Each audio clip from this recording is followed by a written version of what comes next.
اللہ کے رسول صلی اللہ علیہ وسلم نے ایک حدیث میں ارشاد فرمایا، حضرت جابر ابن عبداللہ رضی اللہ عنہ کہتے ہیں کہ ہم اللہ کے رسول صلی اللہ علیہ وسلم کے ساتھ سفر میں تھے۔ آپ صلی اللہ علیہ وسلم نے صحابہ کو مخاطب ہو کر فرمایا، جنگ کے سفر میں جا رہے تھے۔ آپ نے صحابہ کو مخاطب ہو کر فرمایا، ان بالمدینۃ رجالا ما صرتم مصیرا ولا قطعتم وادیا الا كانوا معکم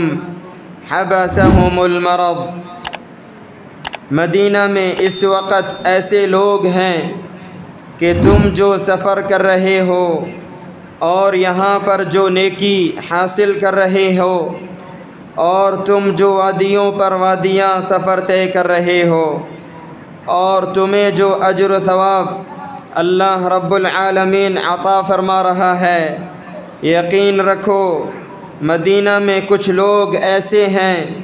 جن کو تمہارے برابر اجر و ثواب مل رہا ہے۔ حبسہم المرض، ان کا مسئلہ یہ تھا، نیت سچی تھی کہ اگر اللہ رب العالمین صحت عطا فرماتا ہم بھی جنگ میں شریک ہوتے، لیکن ہم چونکہ بیمار ہیں، نیت سچی رکھنے کی وجہ سے اللہ رب العالمین نے انہیں جنگ میں شرکت کا اجر و ثواب عطا فرما دیا ہے۔